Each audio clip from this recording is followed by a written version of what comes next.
right, we're back. With the quick intro. So what are we talking about today here? What are we talking about? Let's where do you want to start? You tell me. We got topics out to wazoo. Well, we were talking before. You get a little echo now. Again, I don't know why. Here we go. We'll just keep it on mute until you need, and then I'll come off of it. That way we can. So, but before we get into anything, make sure you go to myfootballcamps.com/passing. Check out our passing university that starts June 5th. It's definitely an opportunity for you to get better, to improve your skills as a wide receiver, tight end, QB, get reps, get that variation that we talk about, get that work and get better so you're ready for that season. So make sure you check that out, myfootballcamps.com/passing. You could also find it at boardwalkbeastsfb.com/passing. Okay, so we were talking about a little earlier coaches and the style of play that you like to play for, and what kind of sparked it. Had a little bit left in my sandwich over here. What sparked it was the podcast that you had sent to me with Greg Schuman. I listened to the podcast with, I think it was Adam Brennan or whatever, however you say his name. And it was an interesting podcast. Really kind of laid out what his philosophy is, and long and short of it is, his journey as a football coach, and what you're trying to do at Rutgers. And so it kind of led to us talking about coaches. Who would you like to play for? Why would you like to play for them? What it is? What kind of styles precipitate it? And so we were kind of saying who versus this or who versus that. For example, I said Kirby Smart or Nick Saban. I think we both said Kirby Smart, right? Obviously, we think Nick Saban's a fantastic coach, but Kirby Smart is like Nick Saban modernized, right? That's the only way. That is as quick a summary as I can get, but there's more to it. But Kirby Smart. So we talked about this for that. What do you think in today's landscape of college football that players are really starting to gravitate towards, and when they're choosing a school? And let's start at that. I think when you're talking about looking, at what school you're going to go to, I think obviously a ton of things go into it, but I think that the guy that's in charge, the coach himself, is going to be a huge factor. And I think a lot has changed recently. Even just referencing that podcast from the jump with Greg Schiano, I think that the college football landscape has changed, more so in the last 4 or 5 years than it has since, the actual helmet or maybe even the forward pass, right? With all the things that are going on. I think what guys look for now, I think that the coaches that we played for, that definition of a coach, that tough guy, that hard-nosed, kind of, my way or the highway type of guy has somewhat left, right? And I think that players now start to gravitate towards not someone that's so much their friend, but someone who's maybe the word empathetic to their situation, more of an individual approach. I think the cookie cutter method of I coach this guy, I coach my guys this way, and either you change or it's not going to work. I think that cookie cutter method is now kind of out the window. And I think that more individualized, take each guy as they are as an individual and coach them that way. I think that's sort of, come to more of the forefront. I think there's always going to be, the coach is always going to be that tell you what to do, how to do it type of person. And I think that needs to be respected. But I also think now that guys are starting to look for maybe some more of that, empathetic, this is my type of situation, coach me as an individual, not like the rest of the guys, but still the same as the guys, if that makes sense.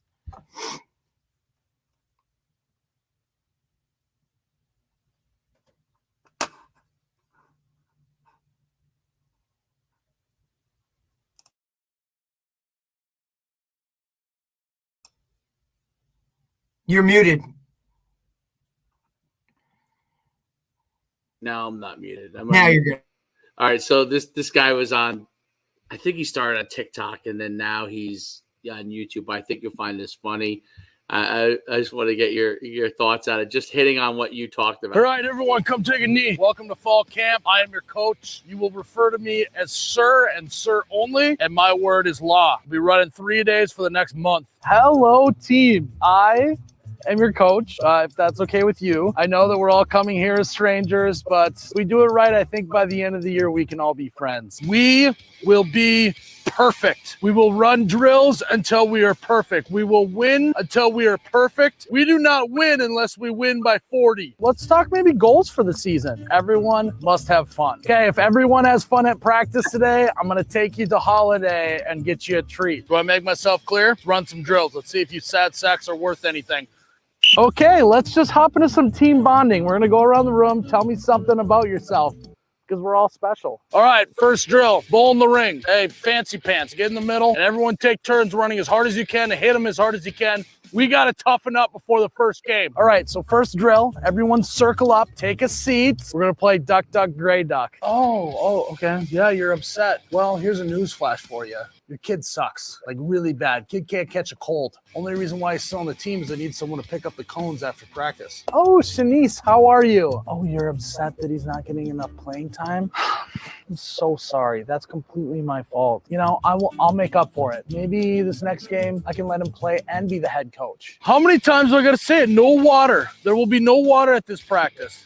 This ain't water. No, this is black coffee. You ever heard of it? Men drink it. Water's for the weak. Oh, guys, hydration alarm just went off. Everyone stop what they're doing. Go grab some water. No water. Put that water bottle down. Come on in here. Grab a snack. I got a bunch of stuff from Holiday. Organic granola, organic beef jerky. We can't practice on an empty stomach. What are you doing out there, Phillips? I might as well get my grandma playing left tackle. You're just playing patty cake with them. Take the crown of your helmet, stick it right in his face mask. Hardest part of your body, right here, the crown of your head. Take it and use it as a weapon. Oh, no. Hey, buddy, that's a little bit too rough. We're not hitting people in practice. Remember, we talked about that. Yeah, you get them down by high-fiving them. Ooh. Literally spot on, because a lot of that stuff, I'm sure we've had the coaches that I always say now, if some of the coaches that I had, and this is not a knock on them because this was just the way of the world. I think they'd be in jail now, right? Because some of the things that were said, some of the things that were told to us, like, I just think it's a totally different world. I think those two right there are, you're seeing the two drastic, sides of it, right? But I think somewhere in between is what guys are going to now gravitate to. Yeah, I think that's so funny because it's like, I mean, obviously college football, it's not like that, but as you get down the levels, it's going to be more like that in high school, but it's probably like comparing, I don't know, maybe Nick Saban to the USC coach, right? So, what's his name again? Lincoln Riley. Yeah, Lincoln Riley. So it's like comparing those. That's like that. That's what it kind of seems. Obviously, it's not exactly it, but what do you think? I find that funny because it is very telling. Like people hear stories of that's just kind of how it was. What do you think when athletes are like choosing colleges or looking at them? Like, what do you think are some of the things that they are valuing? Do they value the same things? Do coaches have to value the same things? Or and understand this. There's levels, right? So it's very different. FBS, maybe even FCS versus 2 and 3. Division 2 and 3. I mean, unless somebody in Division 3 becomes famous on one of these social media channels, he's not really getting NIL deals. So those are probably going to stay somewhat similar to what they've always been. But at the higher levels, like what are some of the things that you think guys are looking for? Well, the first thing that I think guys are going to look for is kind of what was your experience in high school, or what type of coaches did you have leading up to this point? Was it that no nonsense type of coach? Was it the friend type of coach? Like kind of how did that work for you moving forward? I think that's the first one is you got to know what kind of drives you or what makes you kind of go. Two, I think guys now are looking for a coach that not only is going to coach them to be their highest level, but what is that? What else is this coach? What are your goals? Do I want to get to the NFL? Okay, well, if I want to get to the NFL, I might want to go with a coach that has either NFL experience or has great NFL ties. The other thing is now with the transfer portal, I think that adds a huge aspect to it where maybe this coach paints the pretty picture when he sits down in my living room, and then when I get on campus, it's a totally different world. So now I can kind of, I can go where I want after that transfer, right? So I think that adds a big thing to it, knowing that, hey, this might be a fit for me, but when I get there and it's actually what it is, maybe it's not for me. I think that plays a huge role now. Yeah, I think that definitely plays a big role. I think, well, culture in college programs, and we talk about it with the most glaring one is Deion Sanders, who's like literally turned over the whole entire team. But culture in college programs has a change and evolve significantly. Like there are players that are your guys that you're hoping stay in the program, but there's no slam dunk in that. And then you have a lot of guys that are going to be transferring in of your program and guys that you're going to want to transfer out of your program. Culture seems to be possibly affected. What have you seen coaches do to make sure that they have a positive culture? Like, how do you? I mean, Shiano talked about it a little bit. I wonder if I could pull that clip up, but he talked about like right now their whole focus is on making sure he called their program a development program, which I thought was interesting. He called them a development program. And that the guys that are in have to be kind of all in on them, the right the cultural fit. And one guy right now could possibly shake it up negatively if it was the wrong guy.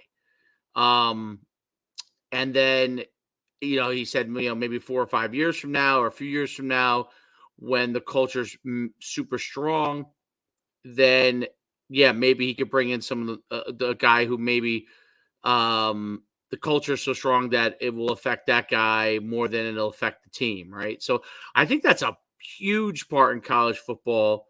It's a huge part in any level culture, but in college football, it's such a big thing because of the fact that guys could jump ship. Like your culture could change. I mean, Colorado's culture is changing, obviously, most likely for the positive.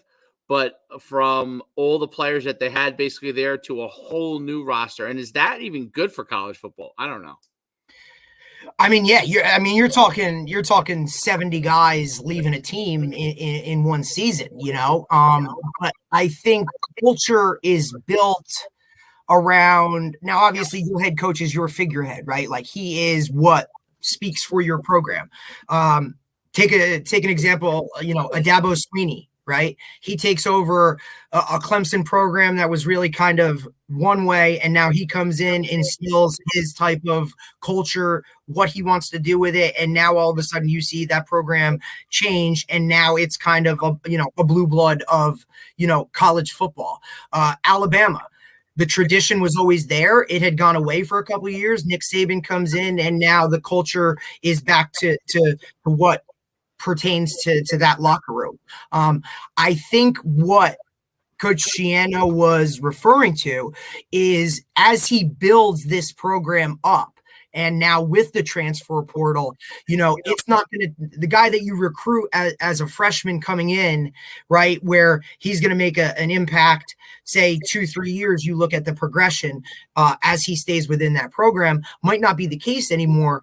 And what he said is, as the transfer portal just only continues to grow and grow and become the monster that it is, that one, you want to look for need in terms of your program, but is that need worth sacrificing your entire locker room? Because now you're talking about a guy, if he's coming in, say as a graduate transfer, maybe as a 1 year, maybe he comes in as a 2 year, well, he may already have 1 foot out the door headed to the NFL, or, hey, I'm coming in and I want this NIL deal that the other guys in my locker room don't have. Is your locker room strong enough? Is your culture strong enough where that one guy who's getting that huge NIL deal, is he a positive for your program, or is he now a negative for your program? I think that stuff goes a long way.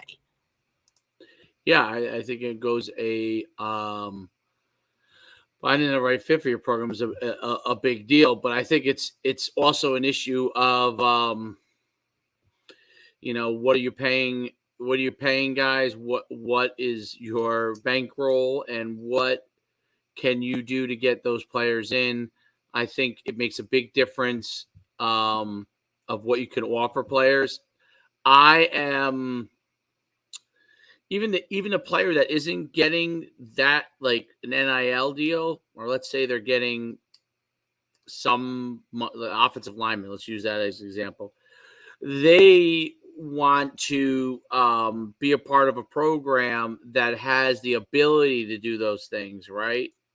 And I think that's a big thing that you're seeing, which is why some of these programs, like I think Saban's doing it, like they're paying all their linemen X amount of money in NIL and, doing those kind of things in order to do that.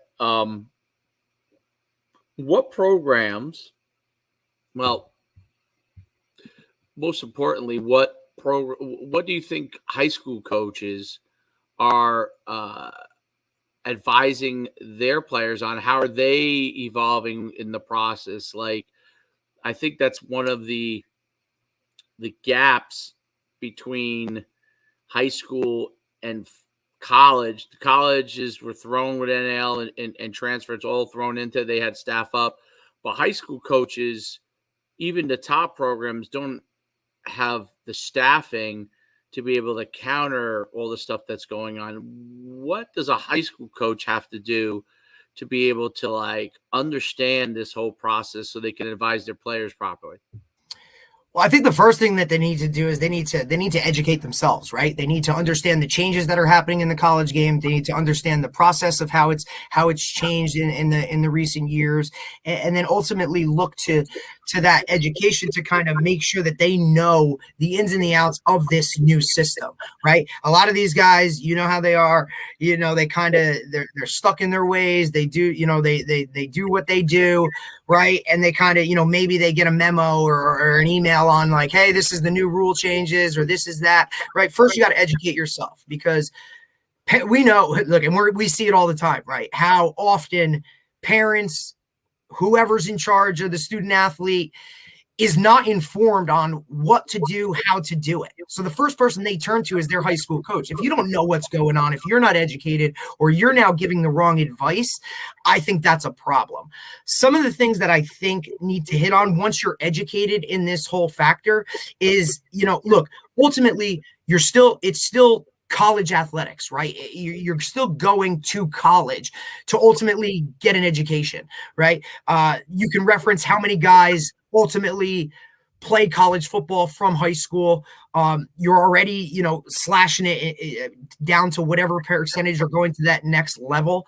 I think those guys need to understand really what each player is going to be individually, what the prospect of them going to that next level. Ultimately, a degree is what's going to come out of it, right? It's NFL, yes, great, but it's about a 4-year degree, and earning that, I think, is one of the things that you need to really put in your players' heads, that hey, an education comes first, no matter what. And I think a lot of these guys now, it's all about, hey, I got an offer, right? Well, is that offer even committable, right? Like, is it something where before you leave that meeting, after that coach tells you, yes, we're offering you a scholarship, well, hey, coach, can I commit right now? Is this committable? Is it just a spot, or if I sign right now, am I good to go?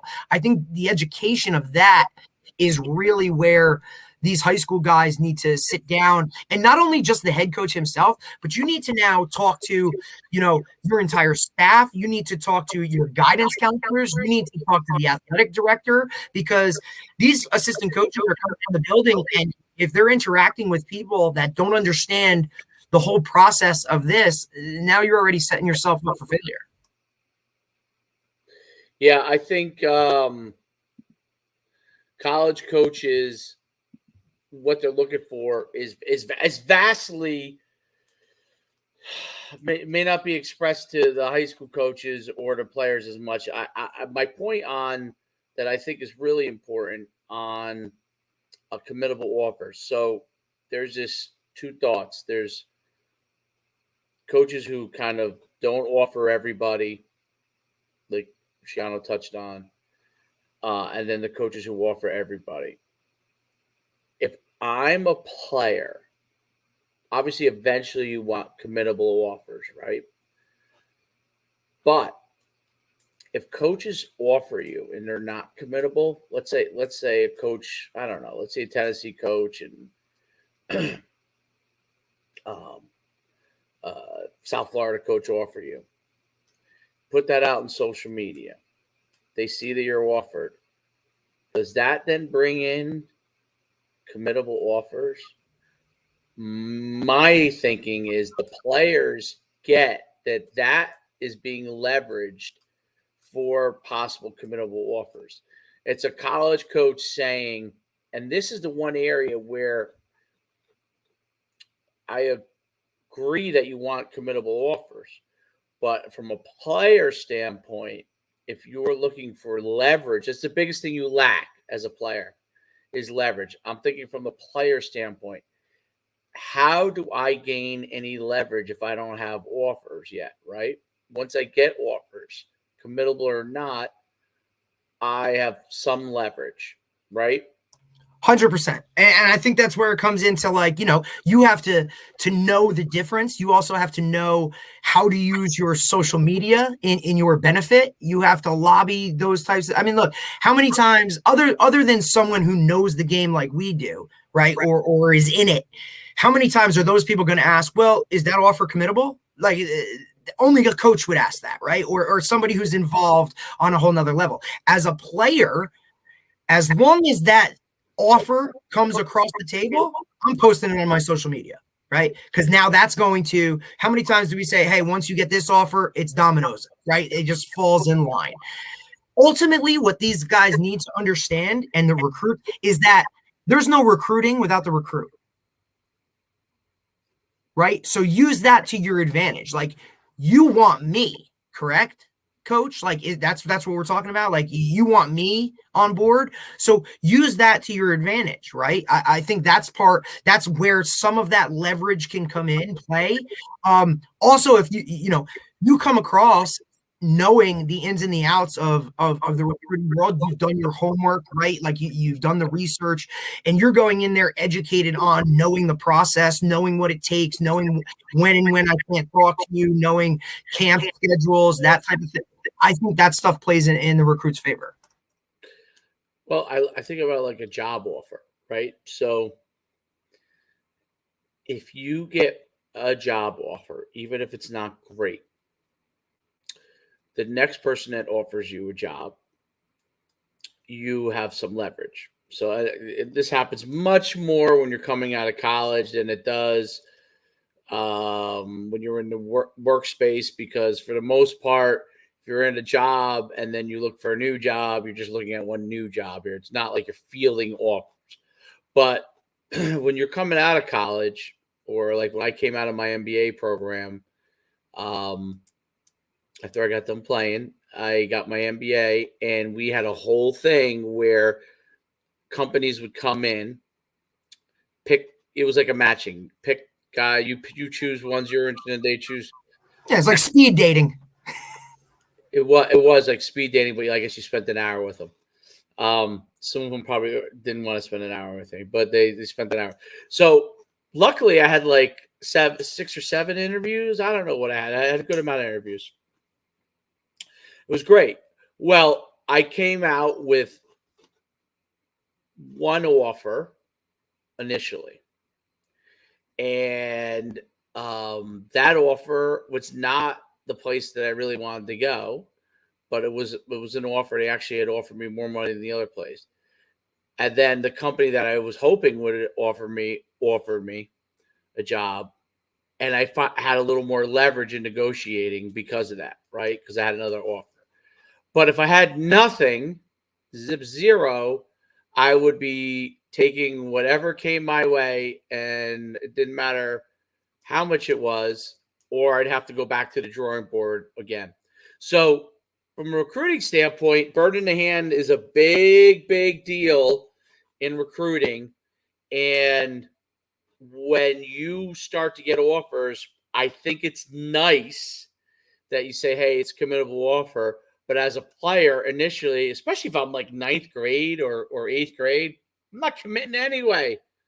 So you know what? If I'm that good right from the get-go and I start to get offers as a 9th grader, you're most likely not committing it. And if you do commit, it's probably going to change 2 years later anyway. So you start to get those offers, whether they're committable or not. Yeah, because how likely is that coach even going to be there in 2 years? Right. But now it's leveraging all these other opportunities. So now other coaches are going to say, hey, you know what? He must be doing something right. Right. So you start to get those. And then as you go through the process, then you start to figure out, you could tell by the communication that coaches have with you, whether that is going to be something that's going to be offerable down the line. I mean, committable down the line or not. You could start to then ask those questions among those coaches. But if you don't get to a certain critical mass, then you don't have the ability to have any leverage. And I think that is the only issue I see when someone says, I don't give out. So I don't think you should be like Jimbo Fisher, who gives, every great youth player in Texas. Every 5-star, 4-star, 3-star has a Texas A&M offer.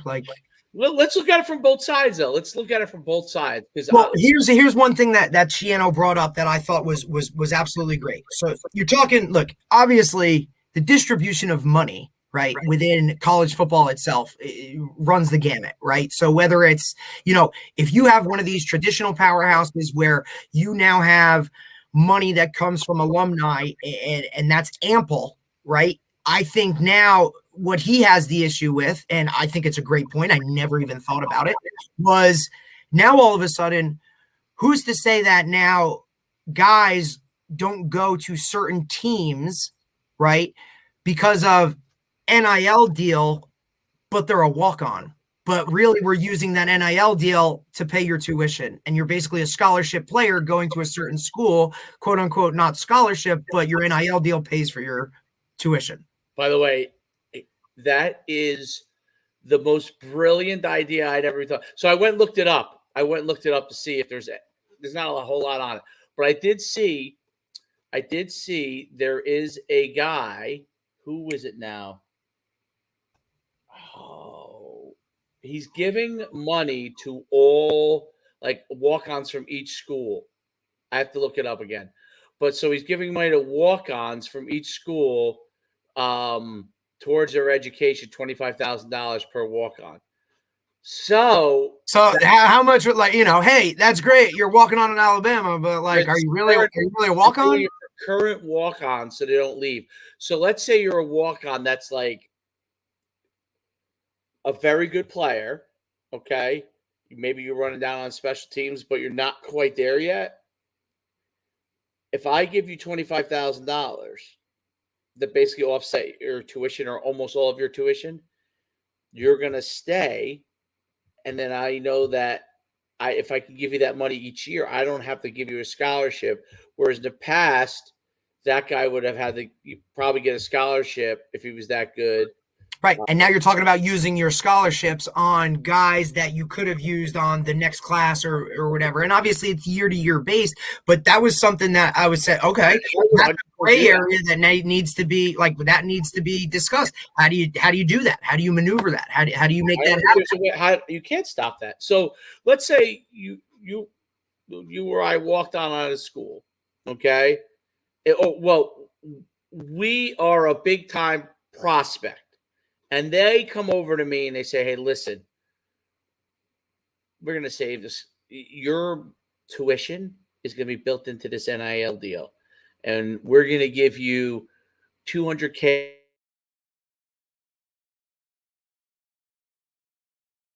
a year, but and you're keeping 160. So you're getting 160. I'm giving you 160, but you're going to get 200 of which you need to immediately pay for your education, right? I think that that's really interesting because you could get 20 players. There are limits to how many guys you can have on a roster, but 20 players that are scholarship guys, by paying them NIL money, they don't care. If you're making $300,000 and you tell me I got to give $40,000 to pay my tuition and I get to keep 260, that's how it's going to work. And you get to play for the program you really want to play for. Because obviously, if you're going somewhere as a PWO, right, like you're probably reaching to go to that school anyway, right? Like, so you're trying to work towards that. So now if you can say I can get compensated and then whatever, go for it. What I'm saying is a 5-star. I'm saying you take a 5-star. Right. And you deem him and you deem him a walk-on and pay his tuition through his NIL deal. Yes. Yeah, so he's a scholarship player, but not a scholarship player on paper. Well, you know who used to do that? I don't know if they still do it, but majorly, they couldn't play baseball there.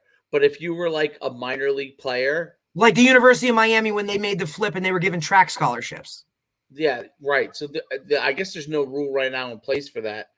But and that's what Shiano was talking about. And I think that's like that's what he, coaches like that who start to see what's gonna, like, you know what I mean, or can forecast kind of where it's going and kind of see down the road and that type of thing. I think those are the guys that kind of rise to the top. And like, look, he stated how many times guys have always cheated. There's always going to be some guys that cheat. It is what it is, right? But you need to kind of see this stuff in the forefront because now, I mean, look, and then when states get involved now, we're talking NIL deal with state taxes and that type of stuff. Like, how much money can you ultimately just offer a person, offer a kid in general based on your state? I mean, now you're talking a whole different cream of the crop, like a whole different category of, hey, am I going to choose this school?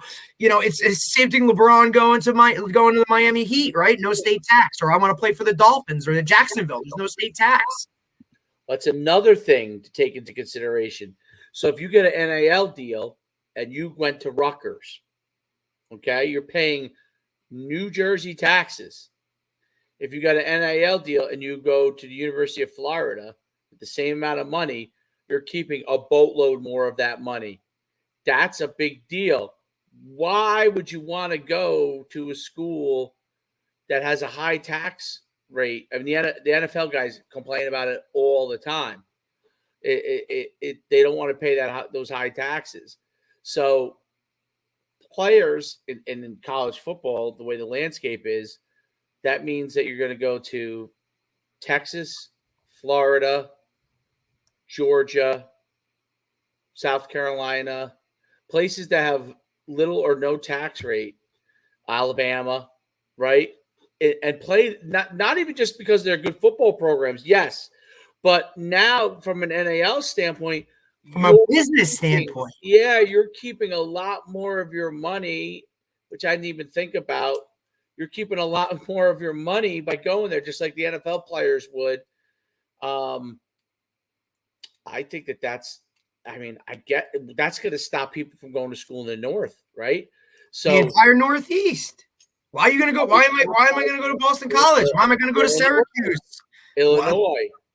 Any of the, like, why? I mean, Rutgers is already behind the 8 ball. Now you want to throw that into it? Like, how am I supposed to do that? Right? Now, look, Rutgers has put some things in place where everybody, no matter what you are on the team, you're getting an automatic stipend, or you're everybody at Rutgers, I believe what was put in place was football, Division I, like Rutgers football, men's and women's basketball, no matter where you stand on it, all of you are getting a $30,000 NIL deal automatic just for being on the team.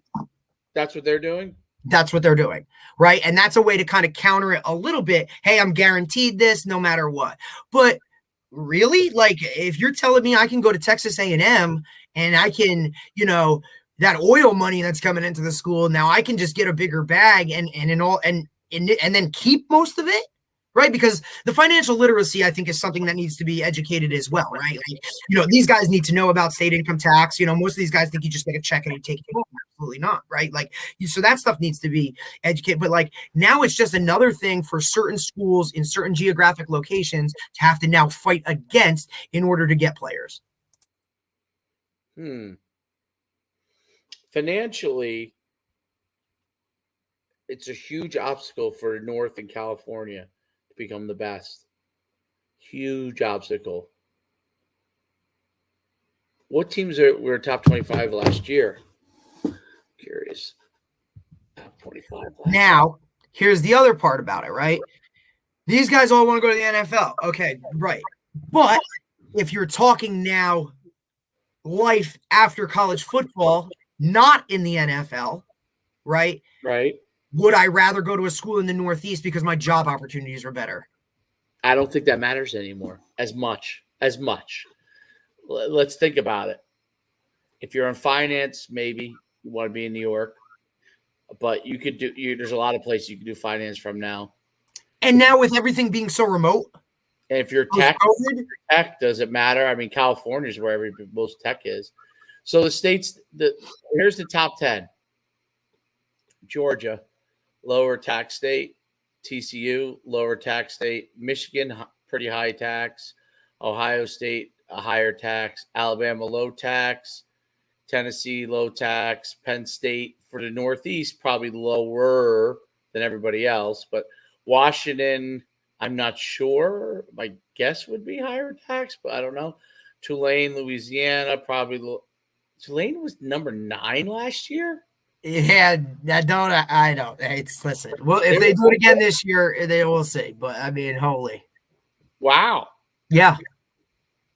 I didn't realize that. Utah, I'm sure, low tax. You just keep going down.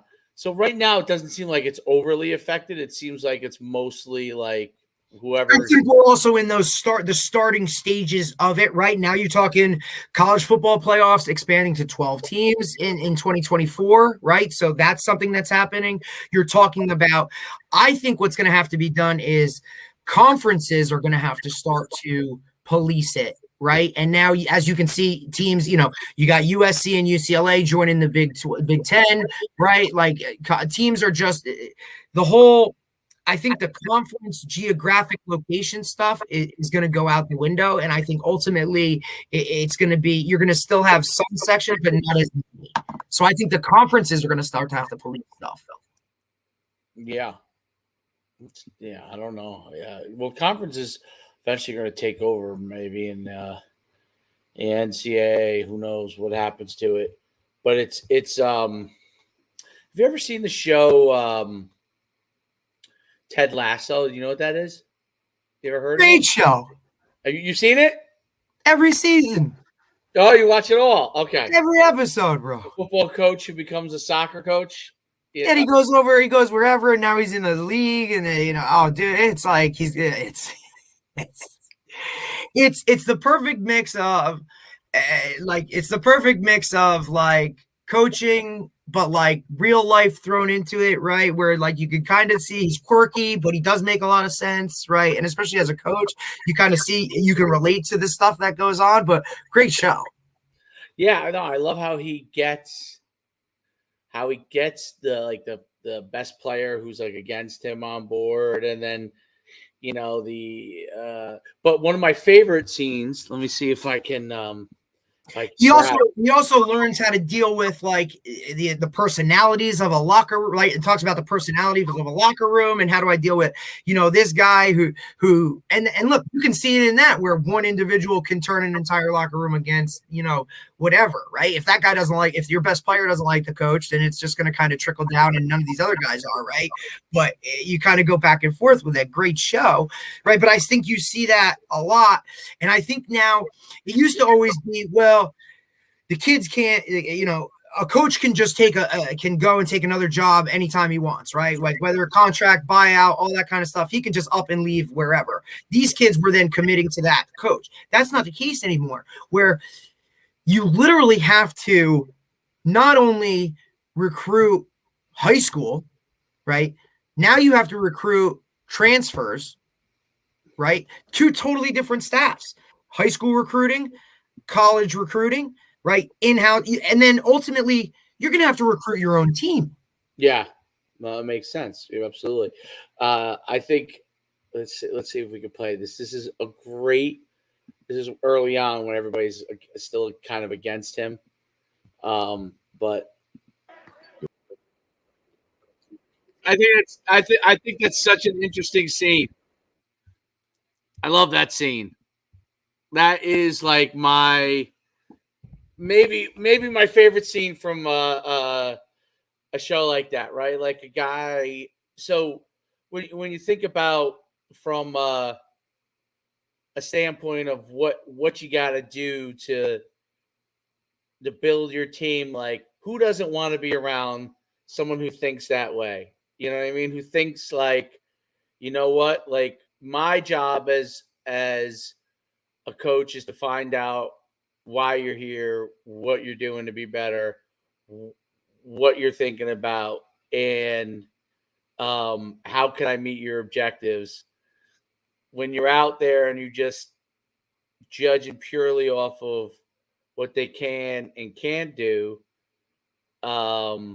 is not knowing the whole picture. So I think that's such an interesting scene because when the guy pulls out the darts, and obviously the show what's probably going to happen, but when he pulls out the darts and he starts going, and this guy thinks he has in the back. He never once when he wagered, he just looked down on whoever he was competing against. He looked down on him and didn't realize that there was something a lot more to it. And I think that's part of like from that interview. I think that's what essentially Shiano's trying to say. And when we talk about when we had that little divide of like who we like and who do we not like, who we play for, who would we like to play for versus this guy or that guy. Your value system, understand what your value system is as a player is a big deal. And if the NIL fits with your value system, that's could be a good place for you. If there's one place is offering you a lot of money and one place is offering you no money and just says you got to be in line with my values, well, that's also there's an issue there, right? You really need a mix of to be rewarded for what you can do, possibly do in this case, at the same time that you have the values of that program. And I think what you're seeing in college, and I hate to jump on Texas A&M, but this is what I see right now. It could change. I could be wrong. But I think that they overvalue how much money I can put in your pocket and undervalue what guys fit exactly into their program. And Texas, to me, has always been like, look, there was a time when Miami could do no wrong. They were getting in guys. There was wild times, different times. But Texas players, they seem to be kind of kids, that ones that do well, that want to mix. Look at TCU, right? I mean, I don't know how many guys do they have getting big NIL money. I mean, I don't even know if any, maybe one or two guys getting something, but maybe the quarterback, and I don't even know how much he even was getting. That you got to have the mix of those values combined with what you feel is fair, quote unquote, compensation, and to think that they're not some level of employees, even though they're not paid directly like that. They're paid more as contract. Basically, they're paid more as they're subcontractors basically. But like, you also could look at it like this, right? So take the Tom Brady with the Patriots mold, right? Tom Brady was constantly restructuring his contract to create salary cap room so that the Patriots could go get the guys that would fit their team so they could go win another Super Bowl, right? So are you a coach that can present it that way to a player and say, look, the NIL money might not be here, but we're going to give you the ability to go and do what you want to do, but at the same time, we're going to get more of guys that want to win, that want to accomplish a common goal. And now the playing more games in a national spotlight is ultimately going to earn you that in the long run, but you have to trust this process right now and understand that by being in that limelight, right, winning national championships, ultimately more eyes on you. Now maybe you have a better shot at the NFL or making a pro team because you've won a national championship. And then ultimately you're going to have a goal that not many people have ever attained in life in a national championship. So are you a coach that can kind of maneuver your roster? And then now you're talking about the right fits and culture. I think that's a big part. Yeah, absolutely. That's a huge part in balancing that. I think that's the thing that Colorado could run into. Ultimately, more me guys than team guys. I don't know. Will they be better than they were last year? I think it's hard not to be better. Well, one thing is they're going to sell more tickets no matter what. Everywhere they go, whether it's on the road, home games, it's going to be sold out. Why? Because Coach Prime's there, right? He just commands that type of – he did it as a player. Look, we were talking about his high school team when he was coaching high school in Texas, right? And then the whole transition to HBCU life. And now he's just taking it to a step up. It worked so far, right? Will it continue at now a Power 5 level? Well, yeah. With Prime, there's I think there's is it like, is it because of Prime or is it the actual model of how it can work? Right? Like, can another coach do what Prime is doing, not being Deion Sanders? I don't think you can, but I think that the leverage point, the question is, what is the line where Deion leverages Deion to get the players there versus what the outcome becomes in the program after that? So Deion's strategy is, I'm Deion Sanders. I'm going to put as many good people around you as possible. I'm the known commodity. I'm going to bring publicity to you into school. And you come here, you're going to have a chance to succeed because I'm going to be able to get all the best players. If that's true, the question then becomes is, what is the line where it becomes too much about him because it's all like basically the program is him, that when players start to say, well, why is all the limelight going to my coach and not to me, quote unquote? That's going to be, especially when you look, almost like a jealousy factor. Right. When you're Nick Saban, he gets a lot of limelight because he's won so much. His players get a ton of limelight. He tries to shine it back on them. Coach Prime is not at that point where he can shine it back on them because he doesn't know who's good yet. Right. But right now, it's at a point where the limelight's all on him. And when you get the really good players in, those initial guys are bought in. But a couple of years down the road, will those star players say, "Hey, I want to, do I want to share the limelight? Like, I want to do." Are some of them going to say, "I want a coach that starts to reflect the limelight back on me, not absorb it all on him"? And I think his initial methodology is correct for what they have to do now. Will he be able to adapt as that becomes basically what happens in media is when you go all in just about you, you get like an initial boost, right? You're like, oh, this guy's interesting. This guy's exciting. This person brings a whole new element to it. Wow, he's this, he's that. Big boost. Then what happens with media is they get bored with you. Okay. And as soon as they get bored with you, then it goes the other way. Oh, he just wants to grab the limelight. The same people that were cheering you before, the same media was cheering you before, now is like, look at this guy. He's so selfish. It's more about him than it is about the team. You have a little of that happening, but everybody really is still in a wait and see mode to see how he does. But that's what will happen. That is what will happen because in media, that happens to every single celebrity. I mean, let's take it outside of sports. Kanye West, go right down the line. Like very few of them have been immune to a rise and fall, right? There are some, but the ones that have some immunity from it have never made it about them as much. Right. It's always, hey, my supporting cast, or this person helped me, or, this or that. It comes down to sustainability, right? Like, Right. How do you sustain that high level of, hey, I'm curious, I'm interested, I want this to go on, like, you're in the limelight for this, right? How do you sustain that on a positive note, right, for a long period of time without, something coming? I mean, Derek Jeter, great example, right? Like, guy was always right, kind of in the limelight, but was that his market because he played for the Yanks? Would Derek Jeter have been Derek Jeter had he not been a Yankee? Right? I don't know if that's the case. I think all of those things collectively matter, right? You're also talking about Deion Sanders.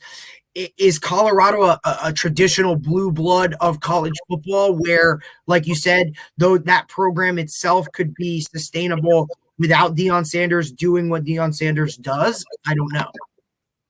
Yeah, that makes a ton of sense. Can you hear me still?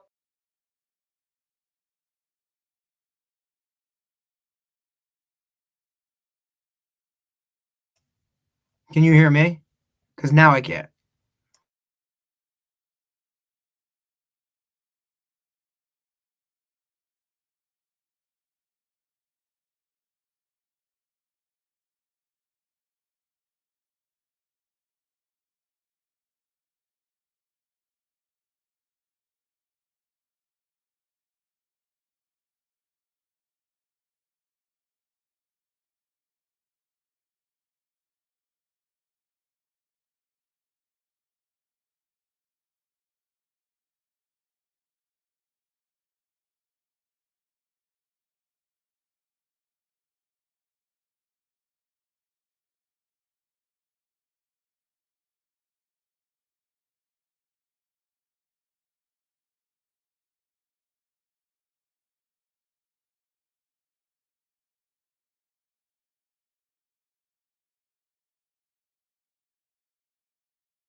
Oh, hello.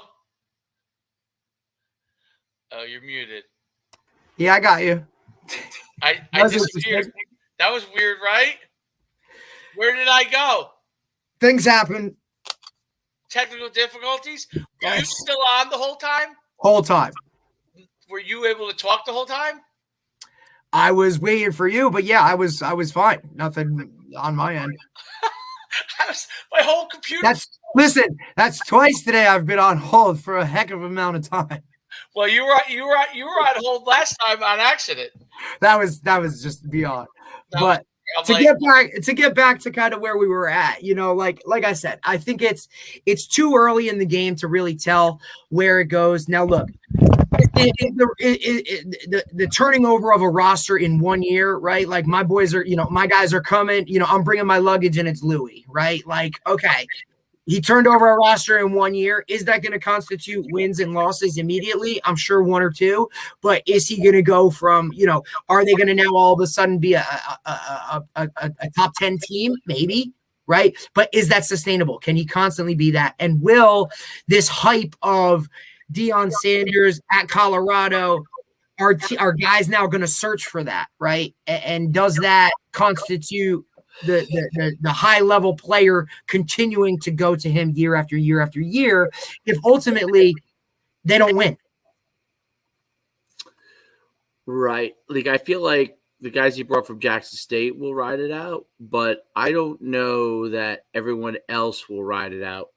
And Travis Hunter has nothing to lose. So listen, he's attached to himself, and he said it from day one. Look, I'm attaching myself to Coach Prime because if I want to be in the NFL, who's better? And I want to be a top DB in the NFL, or I want to be whatever. Why not attach myself to him? So he's been on board from the jump. We're talking one of the highest level recruits in the country going to an HBCU because of Coach Prime and now just making that move with him, right? So he's attached from the jump. His son attached.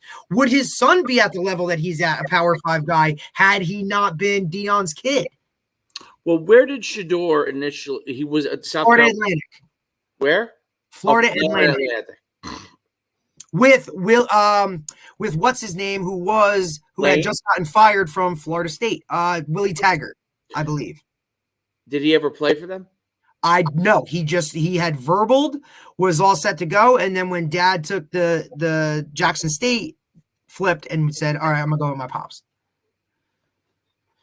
So interesting. I think it's too early in the game to figure it out, right? I don't even want to try to think about figuring it out. I want to let's see it play out and let's see what it does. Now, though, is the NCAA going to start to look at it and say, all right, this is not good? Do they look at it? Look, in my eyes, they probably look at it as good for college football because he's bringing more money to it, right? They don't care. It's about dollars, right? So who cares what's going on? Listen, a scandal might be one of the best things that could even happen to him because now it's just bringing more eyes to it, right? Whether it's negative or positive publicity, it is what it is. I also feel like, would this even have been possible? This isn't even possible without social media. Yeah. Well, his social media thing is bigger than anybody's, so it's unique in that. I don't know. See, I think that whole thing works one way, and then possibly, like, if you're like Mr. Beast, yeah, it works for you. Okay, Mr. Beast is like the number one YouTube guy. Like, that stuff all works for him. He's like an underdog who becomes famous and all this stuff. For Coach Prime, like, I feel like there's a rise, which he's on the rise right now, and then there's a plateau where everyone's like, let's see. And then he will either continue to rise or it will be like a cliff. And that's Colorado has said, we can't stink any more than we already stink. So who cares? At least we'll fill the stands. Yeah. Who cares? And we'll deal with it 3 years from now if it doesn't work out. Right. Which I mean, look, Just they hadn't had more than however many people at a spring game when they gave tickets away for free. This year they charged $10 a ticket. They sold out in 5 minutes. You know what I'm saying? Like, I mean, just it's the prime factor, man. It's incredible. Now it's Colorado. Did they hand out CBD to everybody there? Gummies. In the shape of it, shaped like 21. No, just I don't know. Yeah, I'm sure they did. I don't know. Listen, you think that, but listen, you're talking stuff like that too. Like, I mean, that goes into a whole world too. Now you're talking like it's in Colorado. Is that stuff going to be a factor? I don't know, dude. We're talking, there's so many new things, like the technology and stuff that comes out so fast that, you know, before there's anything even regulated or anything like that, it's already being used, and it's this and it's that. And by the time you have something too regulated, it's already on to the next thing.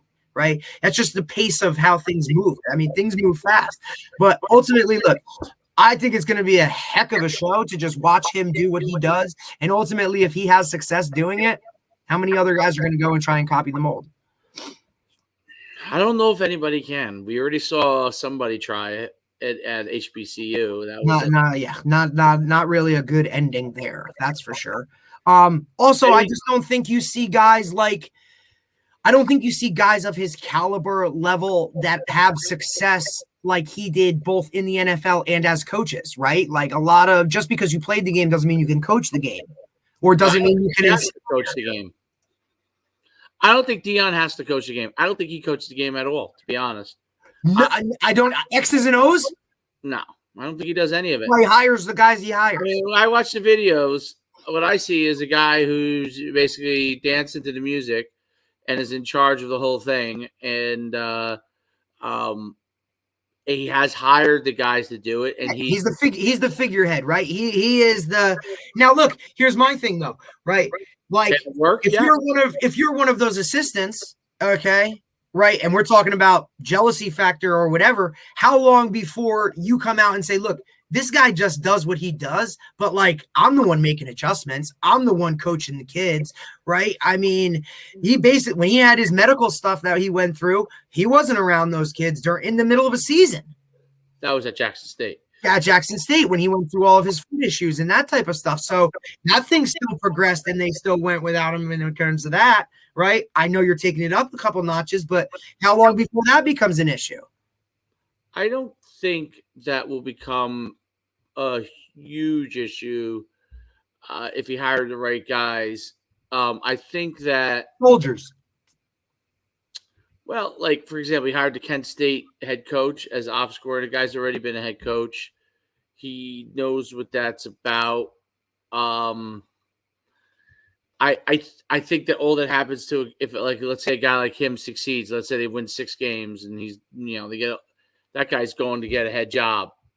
Yeah. Now he's not. Now it's not Kent State that comes calling. It's whatever Power 5 team needs a new person, and then, you know, you kind of go with that, right? So it's a jumping point for those guys too. I mean, it's a whole different world.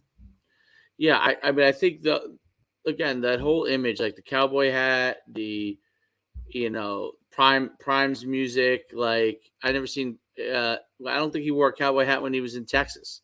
So it's all about, like, the show, and the show will go as long as he keeps making the improvements. And then the players will follow as long as they keep making improvements. The key is sustainability. Like you said, sustainability is the key. Can he show them that sustainability, like, that's sustainable, that all this is, well, I'll put it like this. I have a friend who dates a girl and she's a big influencer. Okay. Big influencer. Big. And the influencer personality is very different from what actually the person is like. Okay. Now, that's not always the case. There are guys that are, or girls, guys or girls that are exact, but that person is playing a role, right? So if you think about college football as one gigantic stage, Nick Saban doesn't view it as a stage, right? Kirby Smart doesn't view it as a stage. Shiano doesn't view it as a stage. But Dion looks at it definitely as like a stage, like this stage persona, which most of it may be like how he is, but he just plays it up a little more. Right. He did the same thing as a player. Is to get us to an end goal, right? So he's utilizing that stage personality to get him to an end goal, much like an influencer who is one way in private life and another way online, is usually utilizing that to get them to a goal. The question is if that personality is too far from who you are. That's where there's, or when you read the stuff online, I don't know Dion from a hole in the wall. And so I can't judge any of these things, nor do I know anything about it. But that's where you see, like, when you see people who are on the other side of it, and there's obviously lots of people that are just purely haters, but people who maybe look at it from a rational perspective and say, well, which person is he? You know, like, how are you dealing with you buy a brand new truck, for example, right, with the money you make because you're in Colorado and you're making a statement with the cowboy hat and the new truck and all that kind of stuff, right?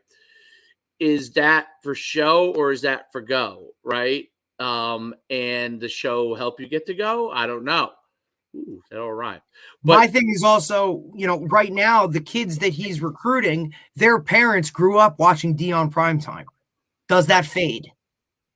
That's a good point. Does that fade when you know the actual person, right? Right.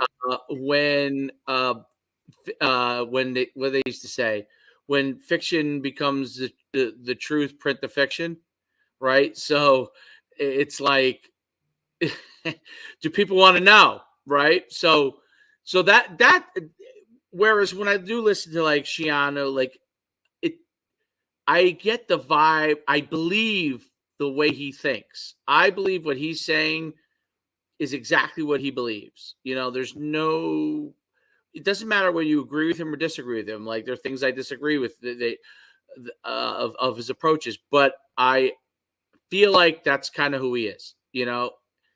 As a parent, when you're going to send your kid somewhere, especially with the transfer portal thing. And I don't know how kids view. That's the one thing I'm not sure how kids view it. Do kids view it like, oh, if it doesn't work out, I'll just go here? Like, that may be how they view it. And I think that's part of like the whole thing is like you have a whole bunch of high school coaches that are saying, hey, this decision's the biggest decision you're going to make in your life. Is it really? Because no, if it is, I can now just a year later, I can just up and go wherever I want to go. That works into Dion's favor. So correct. That also, are kids now going to keep, like, what if they have what if their agenda is, hey, I'm going to go here, and then in a year I'm going to bounce to here, and then I'm going to, you know what I mean? What if they have that long-term plan? Or what if they're staying in touch with these coaches that now, hey, I'm going to get in the transfer portal, like, am I good to go with you? Okay, like, where does that stuff happen? Well, that's a good point. So if the line is like Dion's approach is, we're building something. If you're on board with that, you come here. If not, get out. And that this is what we're doing. Like, this is how it is. This is what we're about. And then Shiano's, because he's a different extreme, is and by the way, Dion's thing is I'm going to try and win as much as possible, as fast as possible. Right? Obviously, you wouldn't do it otherwise, the way he's doing it. Shiano's approach is, he said it like 5 times in that thing, we're a development program. I'm going to get some NIL guys to fill it, not NIL, transfer guys to fill in my roster, but I want high school kids that fit in this kind of vibe. And I'll tell you this, it's a very, very, it's so different, the two pitches. And the reason why I say it's so different, because when we were in high school, definitely when I was in high school, almost everybody's pitch, there were some guys more personable than others and all that kind of thing. They all had the kind of development model pitch, right? We're here to win. We're here to develop it. that's is the model. This model is you either are on, we're trying to develop you, and then what happens? Let's use this with Rutgers, which no one can predict this. Schiano takes that approach. A couple of his guys that he develops become stars. And then leave. We're not at that point yet, but because he hasn't gotten to that point yet, but he'll get to that point, right? What do you do to keep them? What do you do to keep them? That's what I'm saying. You have Dion goes and says, "Hey, over here, 100K car, 1 year. You're going to the NFL too, just like you would if you stayed. So school is not a factor, right? And you're coming here for 1 year, right? I mean, I'm thinking out loud, obviously, as I'm going through this. No, but I'm also you're also listen, that's where I'm talking. You have to have high school recruiting, transfer portal recruiting, your roster recruiting. Like the NFL, which is what he brought up, like the NFL. Free agency. Which is why he was a proponent of, hey, let college athletes unionize. Then we could have a collective bargaining agreement. We can have a salary cap. We can, you know what I mean? We can start to corral the wild west of what this is. The NFL, when I was an agent, there were two sides you dealt with. The college side, which was lead you up to the draft, right? And then the pro side was after the draft or everything else around players in the NFL or who used to be in the NFL. Those are two different departments. It was very interesting because at the time when I was an agent, the NAL, when I left, it was just barely, I think, about to become a thing. So what was so interesting about the NFL was those two departments had their own jobs. They didn't care about, all they cared about was my salary cap was X on this side. This is what I could spend. And then the college side was, okay, I could draft this amount. This is how much money it's going to cost us if we draft this person because it's set in stone in the draft. And I'm worried about that. And when I would call up a college guy after, this is really interesting. The draft ends, okay? And let's say your player, the kid that you thought was going to get in, didn't get in. Okay. And then you're like, they go, we're done. You got to call pro player personnel now. And so you're like, what? So you go call pro player personnel, and then you're like, hey, I have this guy, and you're doing a whole new pitch all over again to a different department. Completely separate departments. There's some level of cohesiveness because of the GM, but they have completely different roles. So in college now, they already have the transfer department, and then they have the high school recruiting department. And then you also have the NIL department, which is money that gets allocated. It's kind of in between both of those. In the NFL, the money thing, okay, on the college side is preset. So wherever you get drafted or you're free, the collective bargaining agreement already sets that in stone. Right. They have that scale. So you go here, this is what you get. Then you go here, this is what you get, right? It's set in stone. There's no thinking. On the pro side, there is, because you say, hey, I'll pay this or I'll pay that. But there's almost no thinking on the college side. In college football, because of the way NIL is structured, you have the high school side, which it's someone who, if you're going to give an NIL, there's no set in stone thing. So you have to figure that out.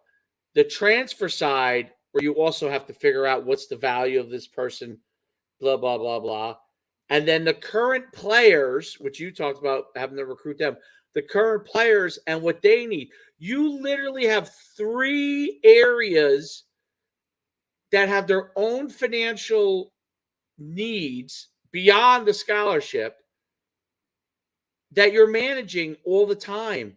It is 50 times tougher than the NFL. It's not even close. And now you're talking like, at least with the NFL, even when it comes to that, like there's stuff that's been set in stone, or there's, you know what I mean? There's that hardcore, I can just, okay, what was done? How is it done? This is what it is, right? We're talking on like unprecedented territory here, where just in order to figure any of this stuff out, we're going to have to go through it. They're going to have to make mistakes. They're going to have to, you know what I mean? Things are going to have to happen before we can really kind of figure out like what the heck it really is. It's very interesting that there's 3 groups that you have to deal with at all times on the player side. And that's not even playing a game. We're not even part of the game. This isn't even the strength and conditioning program. This isn't even the rehab or the training stuff. This isn't meals. This isn't housing. This is both the NFL and college have that. They have their departments for that. What it makes college so much more difficult is only thing you really control now is what decisions you make for the field. The other stuff, other than you getting along with the player and trying to make them feel like they're part of something bigger, the other stuff may have nothing to do with you. Like literally nothing to do with you. Like in the NFL, it has everything to do with the GM. It has everything to do with the pro coach. Like literally the coach says, I value him nothing. Cut him. Like there's no, like these things on the outside in college is actually more difficult, whereas college used to be way easier. The only money that got exchanged was when you were cheating and you left money on wherever they left it, their front porch, handed it to their neighbor. I don't know how they did it, but whatever they did, it was very, very like, this is what you controlled your whole locker room. You don't control your locker room. You don't control outside your locker room.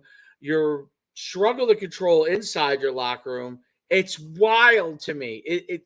The more I think about it, like, it's amazing how Greg Schiano thinks about it in that way, because that's why he probably has 6 hours dedicated to just sitting in his office, probably with a clicker, like watching TV. Just waiting for these guys to come in and be like, what fire am I putting out today? Right.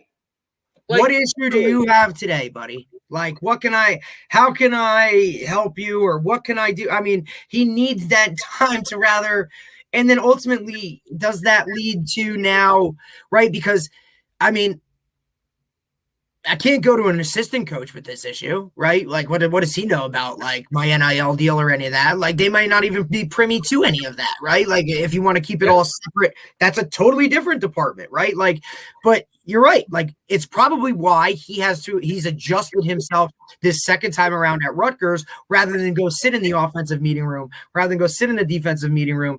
No, I got to sit in my office because I got to have to deal with whatever the issue of the day is.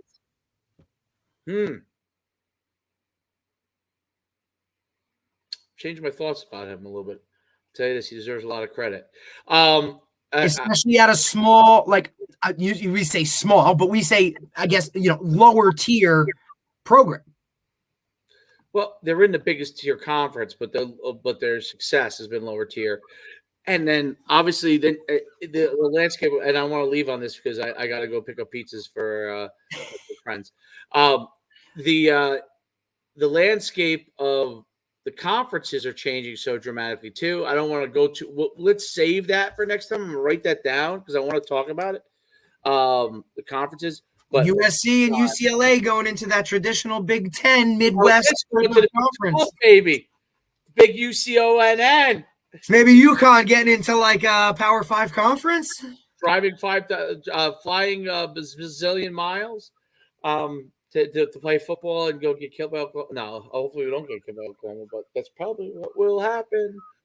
Well, Oklahoma's going to be gone. I forgot. They're going to go to Oklahoma and Texas are going to SEC, brother. Well, actually, who's left? TCU? You got TCU, Kansas State. Kansas State. I mean, wow, that's bad that we can't even, like, the conference has changed so much that we can't even. we can't even go down the list anymore and just rip off teams because conferences have changed so much. It must be Baylor, West Virginia, Iowa State, yes, Kansas State. What is it? 12? I don't even know if it's 12 anymore. I don't even know if it's 12. Is SMU? No, SMU. No. Nebraska's what? Big 10? Nebraska Big 10. I'm trying to go through that court. Baylor? Say Baylor? Yeah, you said Baylor. What about Houston? I mean, look, at the end of the day, conferences are changing, things are happening, and like, who knows what's going to come of that stuff too. I mean, look, Shiano referenced that in the fact that that was one of the things that, you know, ultimately he tried to get Rutgers in that Big Ten from 2002, and it didn't happen until when, you know, after he was gone, which was, you know, 2011, easy. I mean, it's just changing a lot of stuff. All right. Well, absolutely. On that note, that was interesting discussion. A lot of topics fired on. Next time, I think we'll talk college alignment because I want to dive deep into that because there's definitely a lot to unpack there. That's interesting and exciting, and you know, but we'll go to that next time. Until then, we'll see. Sounds good. Signing out.